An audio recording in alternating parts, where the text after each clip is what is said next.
Assalomu alaykum aziz do'stlar. Va'daga vafo qilgandek semental sigirlar boqiladigan xo'jalikdan video qilaman dedim. Mana o'sha xo'jalikka tashrif buyurdim. Eslayotgan bo'lsanglar 6 yil oldin videolar qo'yardim. Mana o'sha xo'jalik bo'ladi. Sementalni qaranglar. Toza sementallar. Chiroyliligini qaranglar bu jonivorlarni. Shunaqangi holatda bash xo'jalikda boqardik. Mana bu yerda sutdan chiqqan anaqalarimiz, nima deydi? Buzoqchalarimiz. Bular shu 1 oylik bo'lgan buzoqchalar, sementallarimiz. Va mana bu yerda yangi tug'ilgan 1 haftalik bo'lgan buzoqchalar. Shunaqa qilib boqiladi. Bu xo'jalik bio xo'jalik hisoblanadi. Aytib o'tganman, bio xo'jalikda dori ishlatish mumkin emas umuman.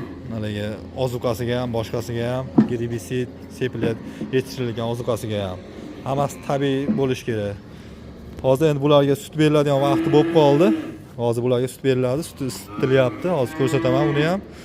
Bu yer buzoqlar. Endi hozir sizlarga sog'ish zalini ko'rsataman. Bu sog'ish zali robot sog'uvchilar bo'ladi. Endi undan oldin bu yerda ko'rsatib qo'yaymi? Mana qaranglar, nonni. Bu asl non.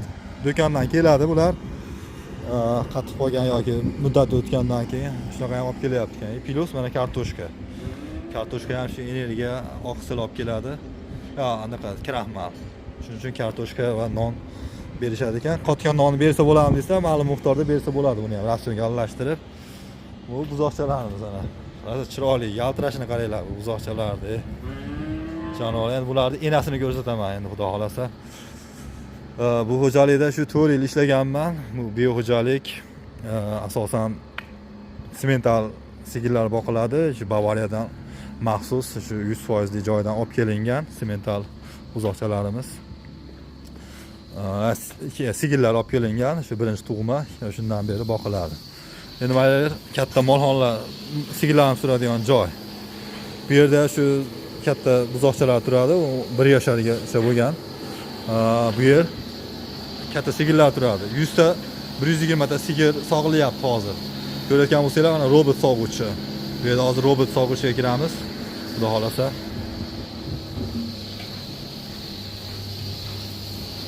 Mana. Buni qaranglar, robot sog'yapti sigirlarni. Mana bu ikkita robot o'rnatilgan bu yerga. Bittasining narxi 50 mingdan oshiqroq, 50 ming dollardan. Ikkitasi 100 mingdan oshiqqa tushgan. Bu qarang, sog'ishdi. Robot o'zi taniydi, lazeri bor, o'zi sigir kelsa sigir taniydi-da, o'zidan sog'ib turadi mana. O'ziga moslab oladi. Birinchi tozalaydi yelindi, keyin o'zi sekin sog'adi. Mana bunda tozalaydi. Cho'tkalab, keyin dezinfeksiyani ham o'zi qiladi sog'ib bo'lgandan keyin. Mana bu yerda qaysi sigir qancha sog'ilayotganligi ko'rsa bo'ladi. Mana 8 minut o'rtacha sog'ilish kerak ekan.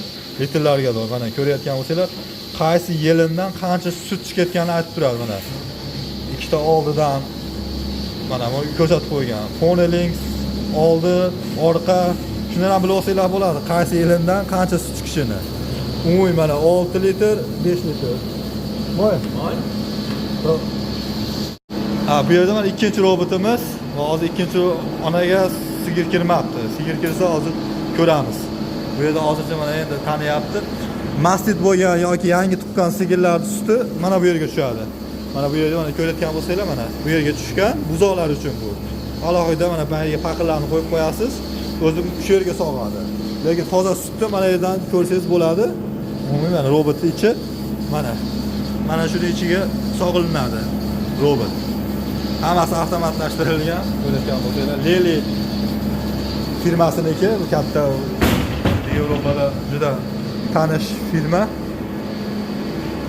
Kelish. Mana bu sigir kirdi. Shuni kutyapti mana yelindi yuvayapti. Nima deydi? Tozalayapti ko'rayotgan bo'lsanglar. Tozalab e'tibor berish kerak-da, qo'lda so'yapsiz, mana birinchi tozalab oladi. Keyin ana bu sog'ish apparatlari ilinadi. Robot qilyapti mana shuni. Ko'rayotgan bo'lsanglar. Mana qaranglar. Shunday holatda sog'adi.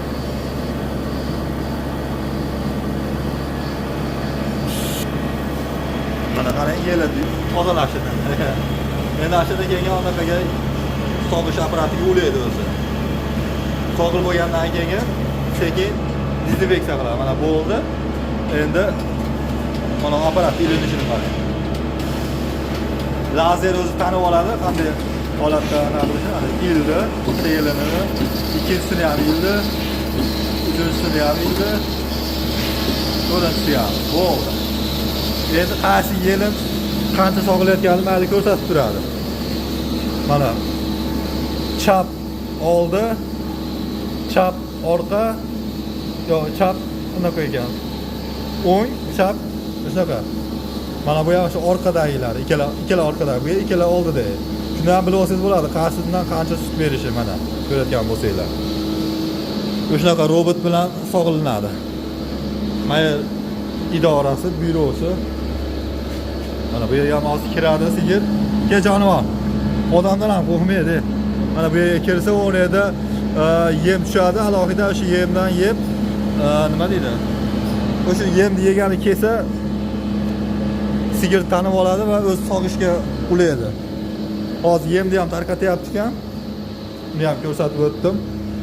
Mana bu yerimiz o'sha yozamiz qancha sigirimiz qancha sog'ildi, boshqa shu dokumentlarni ishlarni o'sha yerda qilamiz. Bu dorisi bo'lsa kerak. Shunaqa. Keyin o'tini ham qanaqa tozalaydi? Nima deydi? Robot suradi. Mana bu tagini ham mana bu robot tozalaydi. Ko'ryapsizlar mana robot tagini har bir soatda tozalab turadi. Umuman kerak emas odam ishlash. Bular munajil nima bilmayman, sog'iladigan sigir ekan, yelidan tanib oldik. Bu yerda shu qashloq ishlari shunaqa. Bu yerda suv turadi, bu ham avtomat. Bular sog'ilinadi endi. Endi hozir tovuqimiz ham bor, endi tovuq fermani ko'rsataman, xudo xolasa. Shu yerda 4 yil oshiq ishlaganmiz. 4 yil ekan, to'liq. Bu yerda suvoy mollarimiz turadi. Mana bu yerda mana suvoy mollarimiz. Bu yerda sigirlardan tashqari tovuqlar ham boqiladi. Mana bu tovuq uyi uchasi hisoblanadi. Bu ko'chma ko'chirib yursangiz bo'laveradi. Bu yerda 300 ta tovuq sig'adi bu yerga. 300 ta tovuqqa mana 5 tami, 6 tami xo'roz qo'shib qo'yilgan. O'sha naqladi. Bunga bir haftada bir marta suvini to'ldirib qo'yasiz, yemini berib qo'yasiz, bo'ldi. Faqat qiladigan ishingiz tuxum teriladigan bo'ladi, hisoblanadi. Faqat tuxum terasiz. Bu ham tabiiy usulda boqilish kerak. Bu ham bioxo'jalik bo'lgani uchun mana atrofi mana bunday sim bilan o'rab qo'yiladi-da va mana bunday o't yeyish kerak. Maxsus ozuqasi ham bor. Bular har kuni tug'adi, kamida 280 ta. Bularga tovuqxonadan 2 ta bor. Bu bitta, bu ikkinchisi. Bu yerda g'ozlar ham bor ekan, o'rdaklar. Juda chiroyli xo'jalik, xudo xolasa. G'oz, tovuq hamma yo'g'i bor. Endi hozir anaqani ko'rsataman, tovuqxonaning ichini. Bu tovuqlar tashqariga ham chiqib ketibdi, qarang. Mana shu tovuqxona hisoblanadi, qarang. Tovuq ichkarida mana bu ochasiz. Mana bu yerda suv idishlari bor, mana bu yerda, mana bu yerda yem, avtomatik, bu ham yemi ham shunaqa nima deydi? Avtomat bo'ladi. Endi tug'adigan joyini ko'rsataman. Endi kirmay qo'yaveray. Mana bu yerda tuxum tug'ishadi. Hozir tuxum tug'adigan joyini ko'rsataman. Yettalabdi shu 6 nima qilasiz? Mana bu ikkita etaj, mana bu yerga ham tuxum tug'adi, bu yerga mana bu yotib, uni kavlasangiz tuxum chiqadi ichidan. Terish yoribdi-da, ichida yo'q ekan. Mana yotibdi mana. Shuning ichida tuxum bo'ladi. Tuqqandan keyin bunday qilib terib olamiz yettalabdi. Bular ham bir xil vaqtda tug'adi. Hozir tuxum yo'q ekan. Qandaydir. Bu tarafida ham xuddi shunaqa ikkita joyda shu tuxum turadi. Bular yoz don berdik, maza qilib don deyishdi. Endi hozir anaqa ko'rsataman. Bu yerda g'ozlari bor ekan, g'ozlarni ham ko'rsataman. O'rdaklari bor ekan. Shu mana bu yerda o'rdak. O'rdakxona, tovuqxona, bu yerda yana bitta tovuqxonamiz o'ng yerda. Shunaqa keyin mollarni ham ko'rdinglar. Endi hozir o'rdaklarni ko'ramiz. Mana bu g'ozlar ekan. Bundan tuxumi qimmat bo'ladi bularda. Jonivor, bu cho'qiydi ekan. O'rdaklar bor ekan, uni hovuzcha qilib qo'yibdi o'rtaga. O'sha hovuzchada o'ynashib yurishadi ekan. Mana yer uchasi ekan endi. Buni ham uchasi bekar ekan, ochib ko'ramiz. Mana uchasi mana ekan. Suvi mana tayini qarang, quruq. Kulkasi ham bor shekilli, tuxum tug'yapti. Mana qoch tuxum tug'yapti ekan. Shunaqa.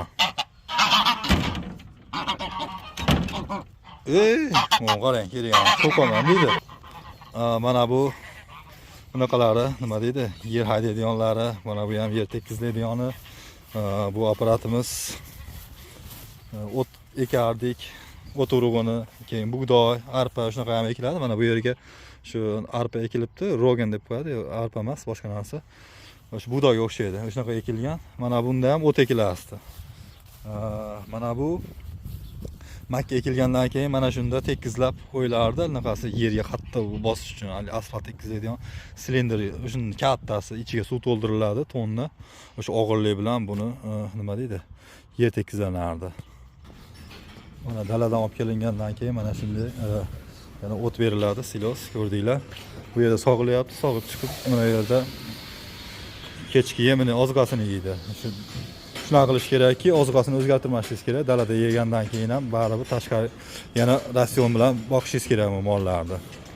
Bu chiroyligini qaranglar, jonivorlar. Buzoqchalar ko'ringlar, maza qilasizda bu buzoqchalarni. Jonivorlar. Bularga mana hashar berilgan ekan, yana maxsus bu yerga ham silos beriladi, o't. Bular sutdan chiqqanligi uchun shunaqangi boqiladi. Barchalarga rahmat. Endi qo'ldan kelgancha bir video qildik. Xudo xolasa Telegram kanaliga o'tsanglar, shularda savol-javoblar bo'lsa, shu bemalol berasizlar. Yana bir bor barchalarga rahmat. Mana buzoqchalarimiz. Bu xo'jalikda mana bunaqalar ham olingan. Zotni o'zgarishi asosan flekpi, lekin bunga sementalli mana shves qo'yilgan. Mana ular shundan tug'ilgan, mana bular shves mollar qo'yilgan. Bu yerda yana boshqacha zotlar bor. Mana bu Rotbund deb qo'yadi. Qizil Goldstein. Shundan ham qo'yilgan, aralashtirib. Endi 100% sementallar ham bor bu yerda. Mana bular 100% sementallar. O'shalarga mana Goldstein ham qo'yilgan. Mana bu ham mana Flekvi, o'zi aslida Flekvi qoni bor. Mana boshdan ko'ryapsiz. Bu ham go'shtdor, mana ko'ryapsizlar. Flekvi bo'lgani uchun Goldsteinga ko'rinishi mumkin, lekin semiz turibdi. Mana bu qizil Goldstein hisoblanadi. Bu ham mana eti ancha semiz. Shunaqangi har xil zot. Bu ham unaqa emas, bu Goldstein emas, boshqacha zot, lekin ko'ryapsizlar semiz, ham sutdor, yelinlari chiroyli bo'ladi. Shuning uchun zotga ham aralashtirib tursanglar, sut yo'nalishida. Tuyog'iga qaraysizlar, yeliniga qaraysizlar, o'shanaqa qilib zotinglarni yaxshilab olsanglar bo'ladi. Bu yerda asosan sementaldan asosan, lekin boshqa zotlarni ham qo'shishgan. Mana bu yerda shvets zotlarini ham qo'shishgan. Barchalarga rahmat. Endi xudo xolasa qo'ldan kelgancha video qildik. Keyingi videolarimizda yana ko'rishguncha.